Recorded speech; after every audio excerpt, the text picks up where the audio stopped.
안녕하십니까, 불끈입니다. 12월 2일 농구 3경기 프리뷰 간단하게 진행해 보려고 합니다.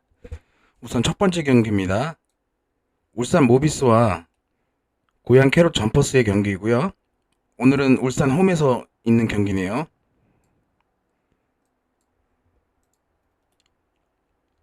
지난 맞대결에서는 캐롯 홈에서 울산 상대로 캐롯이 외곽에서 많이 공이 터져주면서 3점이 다득점의 경기를 이끌었고 완승이죠. 112점. KBL 리그에서 나오기 힘든 점수죠. 그 말인즉슨 모비스가 못했다기보단 고양 3점이 외곽이 잘 터졌다 이렇게 보시면 되고요. 최근 모비스는 홈에서 성적이 굉장히 좋습니다. 그리고 캐롯 또한 뭐 나쁘진 않지만 캐롯이 요즘 경기들을 보면 간혹가다 이렇게 잘 넣어주다가 역시 외곽 팀, 양궁 팀 같은 경우에 단점이 4쿼터에서 무너지는 경우가 많습니다. 예, 이런 식으로. 그래서 오바로 가다가 언제든지 언더 흐름으로 쫙 빠져버리는 경우가 있기 때문에 제가 봤을 땐 기준점이 162점에서 164.5, 3.5 이 경우에는 오바로 가는 것도 추천을 드리지만 166, 169점 언제든지 한번 야투율이 무너지는 순간 언더로 얼마든지 빠질 수 있는 기준점이기 때문에 오늘 기준점 같은 경우에 166.5점 약간 오바로 도전하는 거는 좀 약간 어렵지 않을까. 하지만 모비스와 캐롯은 현재 KBL에서 다득점을 하는 팀입니다. 예, 그걸 한번 생각을 하시면서 언어볼 접근하시면 되고요. 예, 간단하게 선수들 주요 선수들을 한번 보겠습니다. 어차피 라인업이 나와야 정식 조합이 들어가기 때문에 그 전에 프리뷰 형식으로 한번 간단하게 설명을 드리겠습니다. 서명진 같은 경우에는 작년에 나왔던 실력이 올해는 많이 죽은 것 같습니다. 예, 출전 시간도 길진 않고요. 반면 이우석이가 작년에 비해서 올해 조금 더 득점에 참여를 많이 하고 있고요. 장재석은 출전 시간에 대비해서 역시나 잘해주는 모습. 함지훈 또한 골밑을 도와주면서 프림을 같이 잘해주고 있는 모습이지만 잘해주고 있고요. 게이지 프림 또한 잘해주고 있습니다. 그리고 모비스의 핵심은 아브리엔토스인 것 같고요. 아브리엔토스가 3점이면 3점, 패스면 패스 다 잘해주고 있고요. 반면 고양 캐롯 같은 경우엔 전성현과 이정현을 필두로 외곽에서 경기를 풀어나가고 있고요. 이정현이 같은 경우에는 매번 아쉬운 모습을 매년 보여주고 있지만 올해는 좀 달라진 모습을 기대해 보겠고요. 사이먼 또한 출전 시간 대비 항상 노련하기 때문에 잘해주고 있는 모습을 보여주고 있고요. 한호빈 또한 생각보단 잘해주고 있고요. 백업 잘 경기를 서포트를 잘해주고 있고요. 여기 핵심은 로슨인데요. 예, 로슨 같은 경우에는 프림에 비해서 조금 더 좋은 모습을 보여주고 있다고 생각을 하지만 골 밑에서는 아무래도 함지훈이 같이 도와주고 있는 프림 쪽이 조금 더 낫지 않을까. 그래서 아마 성적 기록들을 보면은 득점이 모비스가 약간 더 많아요. 왜냐면은 외곽 같은 경우에 안 들어가는 날이 있을 경우에는 이 득점력이 많이 떨어지기 때문에 아마 기본적으로 골 밑에서 생산을 많이 하는 모비스 같은 경우가 조금 더 득점에서 조금 더 평균 득점이 높겠죠. 예, 그리고 야투 성공률 같은 경우에도 외곽보다는 점프샷 같은 개념으로 레이업이나 이런 쪽으로 해서 조금 더 높은 모습을 보여주고 있고요.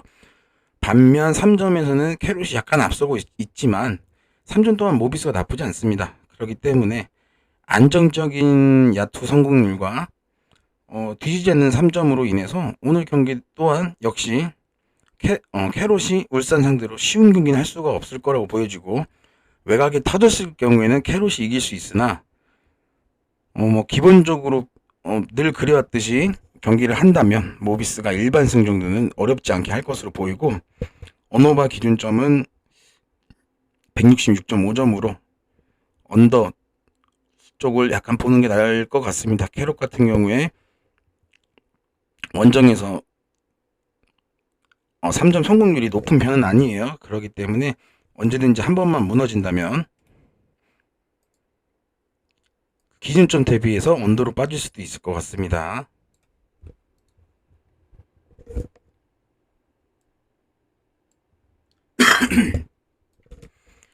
두 번째 경기는 원주 DB와 서울 삼성입니다. 초반에 원주는 엄청 강팀이었죠. 삼성 또한 나쁘지 않았습니다. 생각 외로 NBA 포틀랜드 마냥 프렌 잘해주고, 원정 또한 프렌 잘해주고, 도깨비 팀 같은 느낌이 있었지만 역시 삼성은 천천히 돌아오고 있습니다. 득점력에서도 낮은 편이고, 삼성이 수비가 좋아서 언더가 잘 뜨는 팀이라고 다들 생각을 하고 있겠지만 삼성은 득점을 넣어줄 선수가 없고, 그러다 보니 상대 팀이 축축 처져서 같이 처지는 바람에 언더가 많이 뜨는 것 같아요. 경기를 보면 난장판이죠. 아사리판 나서 언더가 많이 뜬다고 생각을 합니다. 수비력보단 그냥 같이 축축 처지다 보니까 경기를 재미없게 만드는 거죠. 쉽게 얘기하면 댈러스 마냥. 댈러스도 아무리 경기를 이기고 그래도 최근 오늘 디트로이트나 엊그저께 골스 같은 경우에는 오바가 나긴 했지만 댈러스 같은 경우에도 언더가 많이 나오죠. 경기 루즈하고 막 안 들어가고 미스 나오고 턴오버 나오고 재미없죠. 경기 지켜보는 건 재미없습니다. 그렇다고 원주 DB를 가자니 속이 속이 디비지겠죠. 속이 김종규 답 없고요. 두경민밖에 없네요. 여긴 두경민. 강상재 잘해주고는 있지만 BQ가 좀 낮은 것 같고요. 알바노랑 프리먼, 에르난데스가 잘해줘야 3명이 키포인트예요. 지금 현재 봤을 때 3명 키포인트고 핵심은 두경민이고요. 두경민이 터지면 이기는 거고 안 터지면 지는 거고. 삼성 같은 경우에는 이정현, 데릭슨, 테리 이렇게. 삼성은 수비를 잘하는 팀이 아니고 득점을 같이 못하게 만드는 팀이에요. 진흙탕 싸움하는 팀. 하지만 오늘 경기는 좀 다를 것 같습니다. 오늘 경기는 원주가 충분히 삼성 상대로 오바를 낼 수 있는 기준점이라고 생각해요. 오늘 사이트마다 조금 다르겠지만 기준점 변동이 있을 것 같지만 159.5점인데도 있고 160점인데도 있어요. 제가 봤을 때는 오버로 접근이 나을 것 같고요.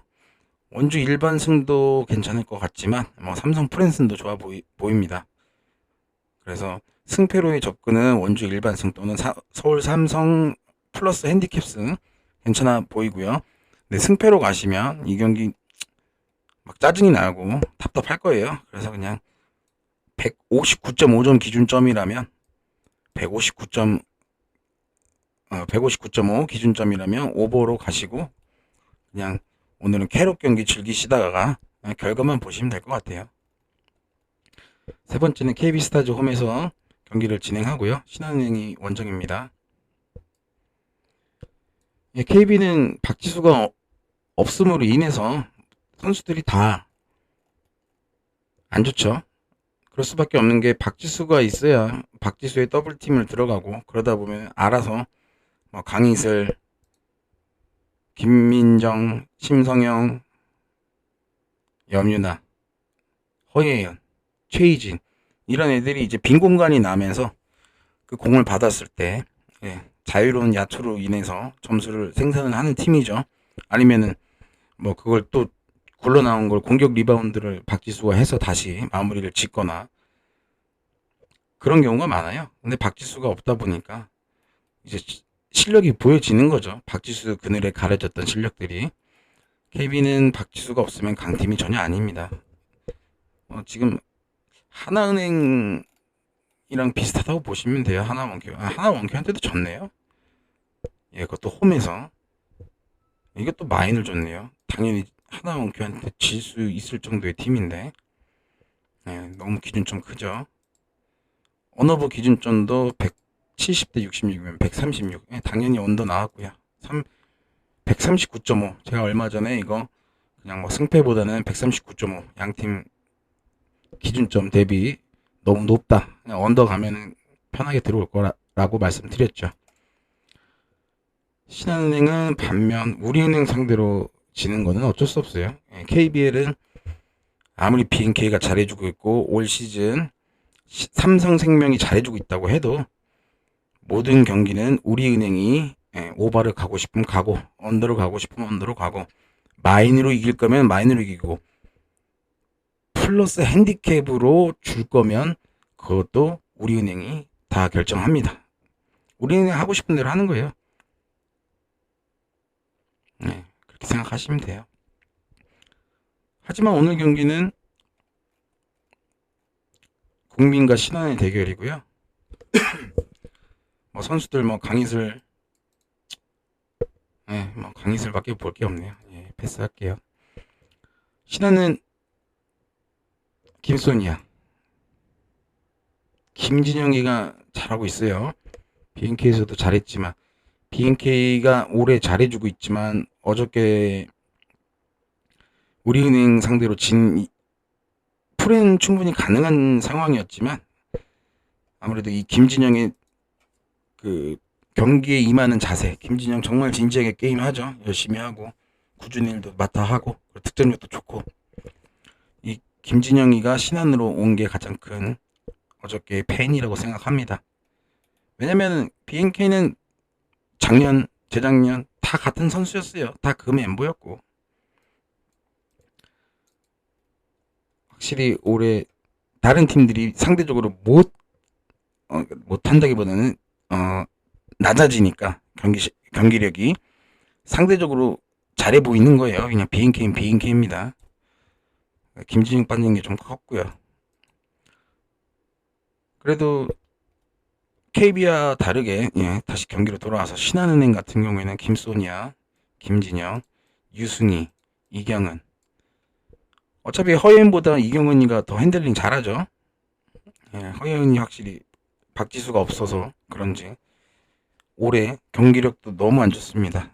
반면 신한은행은 이렇게 있어요. 한채진 나이에 비해서는 올해 떼어주고 있으나 역시 기록들은 좋은 편은 아니에요. 어차피 한채진은 디펜스용이니까 그렇게 생각하시고 김소니아, 김진영, 유승희, 이경은 이렇게 해서 공격을 진행을 하고 있는데 확실히 KB 스타즈에 비하면 훨씬 낫죠.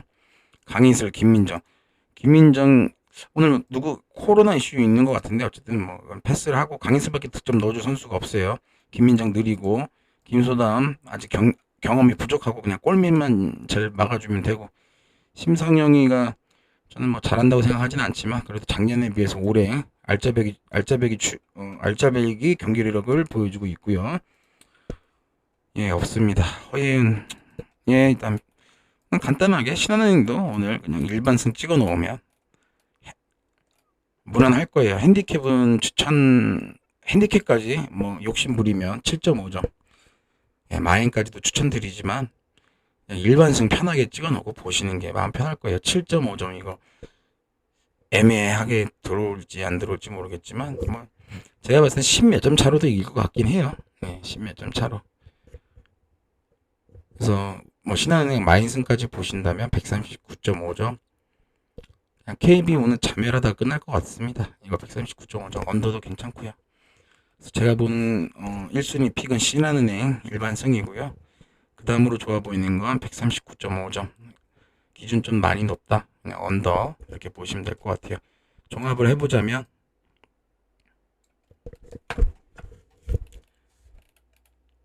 오늘 종합을 해보자면 울산 모비스가 골밑에서 앞설 거라고 저는 생각을 하고요. 오늘 고양 캐롯이 원정이다 보니 외곽에서 성공률이 많이 떨어질 것 같습니다. 그래서 울산 모비스는 일반승 추천드리고 뭐 1.5점 마인승 나쁘지 않습니다. 승까지 이런 식으로 진행돼서 캐롯이